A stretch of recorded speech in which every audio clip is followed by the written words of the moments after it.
All right, folks, hold on to your hats. Little Abbott and Costello. Who's on first and what's on second? Oh, are we going to bail out the banks?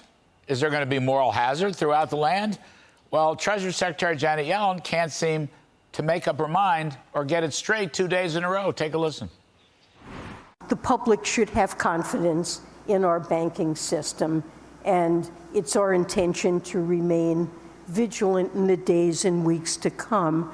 And as I said in my remarks, that means potentially intervening if a smaller bank experiences the kinds of difficulties we have seen that pose the risk of contagion. I have not considered or discussed anything having to do with blanket insurance or guarantees. All right, if that doesn't look like a switch, I don't know what does. That switch, by the way, was responsible for billions and billions of lost dollars in the stock market yesterday.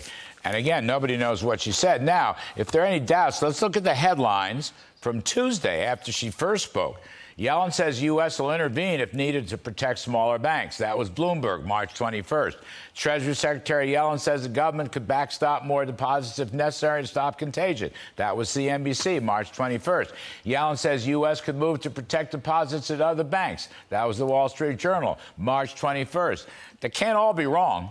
They're not making this stuff up. So let's talk about it. We're going to bring in my pal, Mark Calabria, who's now back as a senior advisor at Cato Institute. He's former director of the Federal Housing Finance Agency and author of the brand new book, Shelter from the Storm. Mark Calabria, you listen to Yellen, and you listen to Jay Powell, for that matter, who hinted about a blanket deposit coverage yesterday in his Fed hearings, his Fed press conference. I mean, what's going on here? If you let the cat out of the bag, you let the cat out of the bag. What are people to think, Mark Calabria? Well, Larry, you're 100% right. I mean, I feel like I'm getting whiplash listening to the Treasury Secretary. It's over here, it's over there. You know, you and I have been through this in a financial crisis in March 2020. You need to be transparent with the American public. You need to tell them what you're going to do. You need to be consistent about it. And I feel like the messaging has been so muddied from this administration that who knows who's covered and who knows who's going to be covered. So to me, and again, I should certainly say, and you don't put the president out there on something like this. I think that was just a huge mistake and really kind of, if you weren't paying attention to the banking industry, now you are. And that's probably not a good thing in this case. So the administration really needs to get a consistent story. They need to let us know, why exactly was Silicon Bank helped? Why was Signature shut down? Again, I know the Congress is going to have hearings, but we really need to get some straight answers on this, because otherwise you're just guessing who's being helped and who isn't. And you know what? I'm very concerned about First Republic, which has not been solved yet. And Jamie Dimon or J.P. Morgan, whoever the bankers are talking about a big, quote unquote, government involvement. But, just step back for a minute, Mark. You've done, before you went to government, you did a lot of work on this stuff. The idea of a moral hazard. The government's going to come in and cover your mistakes, to me means, guess what? A lot more mistakes. And nothing's going to get solved. Just talk for a moment about the moral hazard issue. Because, we looked at some polls.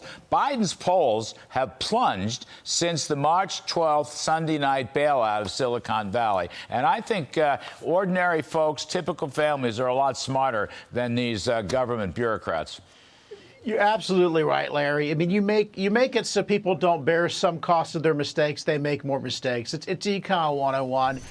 And even in the case of Silicon Valley Bank, I mean, these non-insured depositors were pulling money out of this bank long before the regulators were doing anything. And so, in a sense, the uninsured depositors forced the regulators to do something. Of course, we've seen this in the student loan side where it doesn't matter. Go to college, borrow insane amounts of money, and we'll let you off the hook. And again, every time you preach this, that you're not going to have to pay for the downside, people are going to take more risk. If you go and you remove the cap on deposits or you continue to rescue. And of course, we don't talk much about the Fed coming out and saying that they're going to lend at par against treasuries and MBS. That is a massive encouragement for more risk in that market. So I worry that, again, they're setting this up for another crisis in the future at some point. They're setting up more incentives for risk taking. And again, you got to make sure that market participants get not just the upside by the downside, because, as many of our friends say, capitalism without failure is like religion without hell. You need to be able to face the consequences of your gambling. Ooh, I like that. We'll all go to the Bible. I love that very much. Mark Always a good place to Calabria, go. citing scripture, no less. What's the name of the new book, Mark? Give us a shout out. We'll try to put it on the full screen for you. I love selling Thank books. you. What's the name of the book? Shelter from the Storm, There how it a is. COVID mortgage meltdown was averted. Thank you so much, Larry. It's about how you, Ben Carson, our friend Andrew Ullman, the team at the White House administration really kept us out of financial crisis All right. in 2020. No moral hazard there. Mark Calabria, thanks, buddy. All right.